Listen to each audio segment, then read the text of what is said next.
नमस्कार साथियों, मेरा नाम है आर के सिंह। संस्कृति आईएएस यूट्यूब चैनल पे आप सभी का स्वागत है। आज के एपिसोड में हम जिस विषय की चर्चा करने वाले हैं वो एक टेस्ट है और टेस्ट का नाम है गेट एनालिसिस टेस्ट। और ये टेस्ट बड़ा चर्चा में है।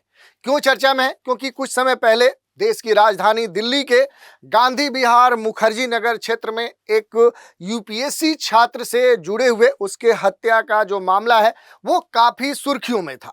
और ये कहा जा रहा है कि इस यूपीएससी छात्र के हत्या से जुड़ा हुआ जो मामला है उसका जो समाधान है वो इसी टेस्ट से अब निकलेगा। और इसी कारण से देखें तो ये जो टेस्ट है ये खास तौर पे चर्चा में है। तो इसके बारे में देखेंगे कि आखिर ये टेस्ट होता क्या है, ये है क्या, किस तरीके से इस टेस्ट का उपयोग करते हुए जो भी आपराधिक गतिविधियां हैं या विभिन्न जो केसेस हैं उनको हल किया जाता है। क्या इससे पहले भी अपने देश में किन मामलों में इस टेस्ट का इस्तेमाल करते हुए उन मामलों को हल किया गया है, या इससे जुड़ी हुई जो बहुत सारी बातें हैं उन पर हम संक्षिप्त रूप से लेकिन सारगर भी जानकारी लेंगे। ठीक है, चलिए आगे बढ़ते हैं, देखते हैं कि आखिर ये चर्चा में क्यों है। तो देखिए, ये बात कही जा रही है कि जो यूपीएससी छात्र है जो दिल्ली राजधानी के मुखर्जी नगर के गांधी विहार क्षेत्र में रहता था और उससे जुड़ा हुआ, उसके हत्या से जुड़ा हुआ जो एक मामला है वो सामने आया। क्योंकि राजधानी दिल्ली में जो गांधी विहार मुखर्जी नगर जो क्षेत्र है वहां पर एक छात्र रहता था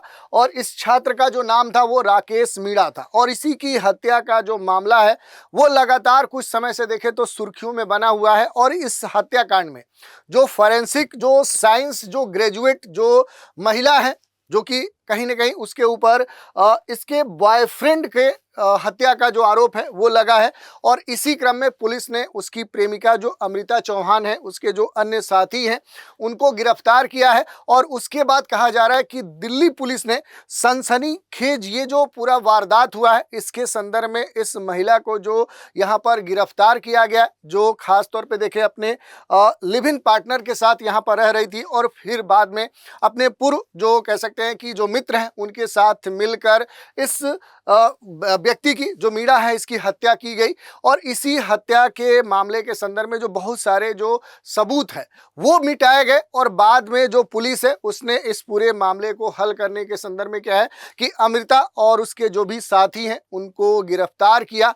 और इसी के संदर्भ में अब गुजरात की जो नेशनल फॉरेंसिक जो साइंस यूनिवर्सिटी है वो क्या करेगी, गेट एनालिसिस टेस्ट करने की जो तैयारी है वो कर चुकी है। और ये कहा जा रहा है कि इस टेस्ट से पूरी जो ये जो हत्याकांड कह सकते हैं या जो हत्या का जो पूरा केस है ये सॉल्व हो सकता है। तो इसी कारण से देखें तो ये जो पूरा गेट एनालिसिस टेस्ट है ये चर्चा में है। अब ये टेस्ट होता क्या है, तो देखिए, जो गेट एनालिसिस टेस्ट होता है ये किसी भी व्यक्ति के, कोई भी पर्सन उसके चलने की जो एक प्रक्रिया है, चलने का जो तरीका है, जो उसका वॉकिंग पैटर्न है उसका एक वैज्ञानिक विश्लेषण करता है। यानी हर इंसान की जो चाल होती है, उसके चलने का जो एक पैटर्न होता है वो यूनिक होता है। जैसे हम अपने फिंगरप्रिंट की बात करते हैं कि हर व्यक्ति का जो फिंगरप्रिंट होता है वो यूनिक होता है। और उसी तर्ज पे क्या है कि हर व्यक्ति का चलने का जो एक तरीका होता है वो यूनिक होता है। और इसी स्तर पे क्या है कि अब जो इस तरह के जो मामले हैं उनमें ये गेट टेस्ट किया जाता है।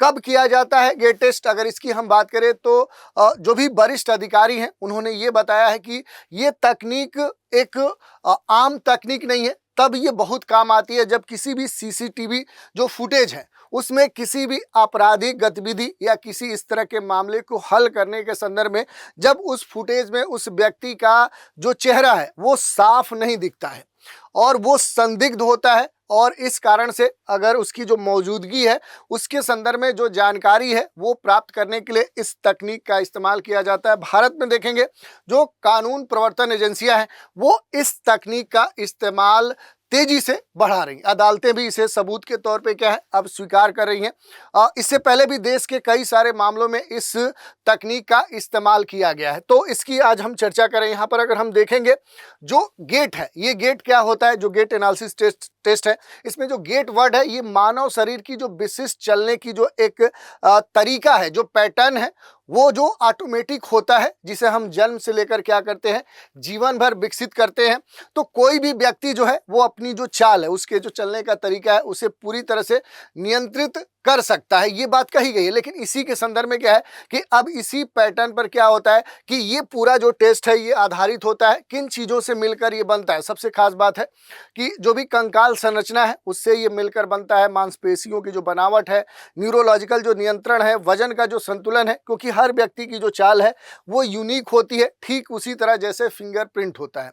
कैसे इसका एनालिसिस किया जाता है ये सबसे अहम हो जाता है। तो देखिए कि जो गेट एनालिसिस टेस्ट है आखिर ये कैसे किया जाता है, ये सबसे अहम बिंदु है। तो देखिए इसमें एक प्रॉपर जो प्रक्रिया है स्टेप बाय स्टेप इस्तेमाल की जाती है। सबसे पहले क्या है कि जो भी सीसीटीवी जो फुटेज है उसको प्राप्त किया जाता है। वीडियो से चलने वाली जो छवियां हैं, जो इमेज है, उन्हें फ्रेम बाय फ्रेम निकाला जाता है।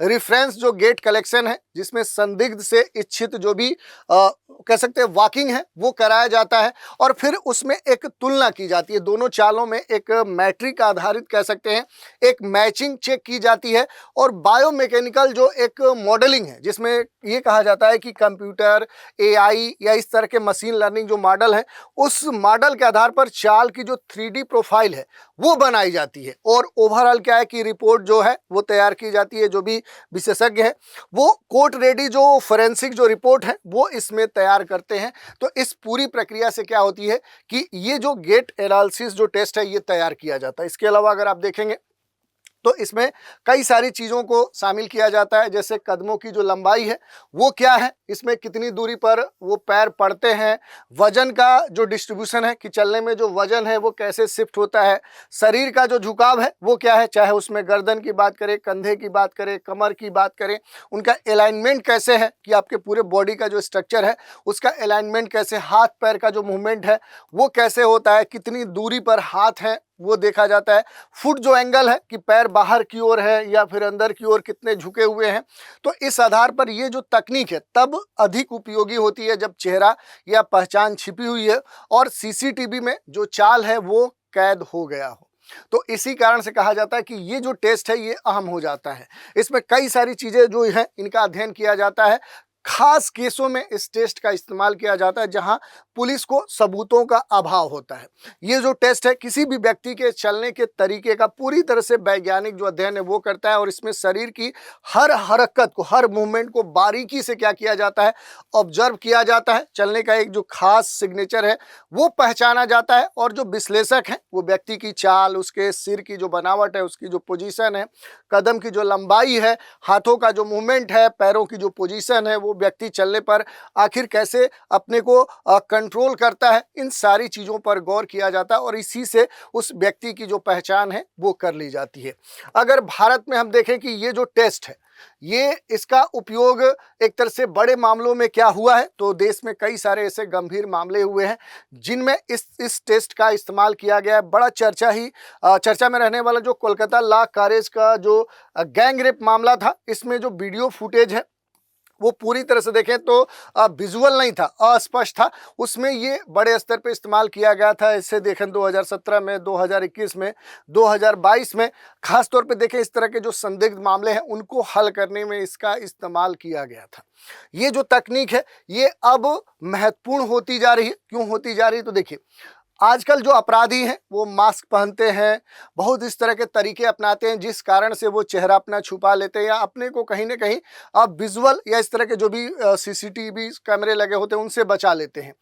उनका चेहरा दिखता नहीं है और इस कारण से उनकी जो पहचान है वो करना मुश्किल होता है। लेकिन चाल को बदलना एक बेहद कठिन टास्क है और ये पूरी तरह से आप देखेंगे न्यूरोमस्कुलर जो पैटर्न है उससे जुड़ता है और ये उम्र, हाइट, बॉडी जो मैकेनिज्म है उससे तय होता है और इसी कारण से जो अदालतें हैं अब इसे एक वैज्ञानिक और वैध जो साक्ष्य है उस रूप में गेट एनालिसिस टेस्ट को अपना रही हैं। भारत में इसे कौन करता है, तो सबसे जो महत्वपूर्ण संस्था है नेशनल जो फोरेंसिक साइंस यूनिवर्सिटी है जो गांधीनगर में है, ये न्याय मंत्रालय के अधीन काम करती है और एशिया में सबसे बड़े एडवांस बायोमैकेनिक्स लैब के तौर पे भी ये जानी जाती है। गेट टेस्ट के अगर महत्व की बात करें कि आखिर इस टेस्ट का महत्व क्या है, तो देखिए कई सारे स्तरों पे ये अहम हो जाता है। जैसे क्रिमिनोलॉजी के संदर्भ में देखें तो आधुनिक जो अपराध है वो अब अधिक डिजिटल होते जा रहे हैं, प्लान्ड होते जा रहे हैं, तो उसमें इसका इस्तेमाल करते हुए बहुत सारे जो मामले हैं उनको हल किया जाता है। इसके अलावा देखिए लॉ इन्फोर्समेंट जो मॉडर्नाइजेशन है, एआई आधारित जो क्रिमिनल जो ट्रैकिंग है उसमें इसका इस्तेमाल किया जा रहा है। इंटरनल जो सिक्योरिटी है, आतंकवाद, गैंग रेप या इस तरह के जो केस हैं उनमें जो पहचान कठिन होती है वहाँ पर गेट एनालिसिस टेस्ट का इस्तेमाल बड़े स्तर पे हो रहा है। एथिक्स के मामले में देखें तो वैज्ञानिक और निष्पक्ष और साक्ष्य आधारित जो न्याय है वो प्रदान करने में ये जो टेस्ट है ये अपनी अहम भूमिका निभा रहा है। लेकिन इन सारे महत्व के साथ बहुत सारी इसकी कमियां हैं, सीमाएं हैं, लिमिटेशन है। तो देखिए, ये जो पूरा टेस्ट होता है ये बहुत हद तक देखें तो वीडियो क्वालिटी पर भी निर्भर करता है। अगर लो रेजुलेशन है, जो भी वीडियो फुटेज है सीसीटीवी कैमरे या इस तरह के, तो उसकी एक्यूरेसी पर ये डिपेंड करता है, नहीं तो फिर इस टेस्ट का जो रिजल्ट है वो प्रभावित हो जाता है। व्यक्ति की जो चाल है वो बदलने की कोशिश अगर की जाती है तो उस पर भी क्या होता है कि ये जो टेस्ट है ये प्रभावित हो सकता है।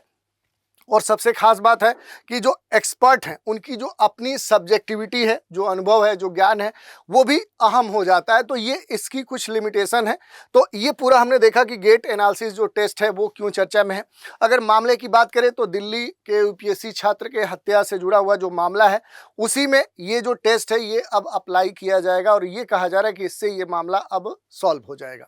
क्या मामला था? तो यूपीएससी जो तैयारी कर रहा, जो राकेश मीणा जो छात्र है उसकी जो हत्या है उसका जो आरोप लगा है, उसकी जो गर्लफ्रेंड है अमृता चौहान और उसके जो 2 सहयोगी हैं उनके ऊपर ये आरोप लगाया गया है कि सीसीटीवी जो फुटेज मिला है उसमें इसके बिल्डिंग से निकलते हुए कुछ लोगों को पाया गया है और पुलिस को संदेह था कि ये यही व्यक्ति है।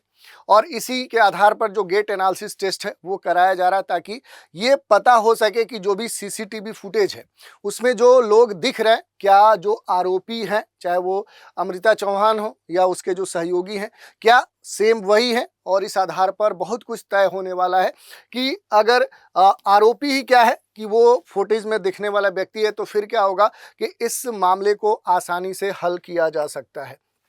तो ये मामला था। ओवरऑल हम कह सकते हैं कि गेट एनालिसिस आधुनिक डिजिटल जो फॉरेंसिक पुलिसिंग है उसमें एक महत्वपूर्ण अब अंग के रूप में बनता जा रहा है, एक उसका हिस्सा हो चुका है। और ये विशेष रूप से उस समय तब उपयोगी है जब चेहरा या पहचान छिपी हुई हो, लेकिन आपराधिक जो व्यवहार है वो कहीं ना कहीं सीसीटीवी फुटेज में आ चुका हो।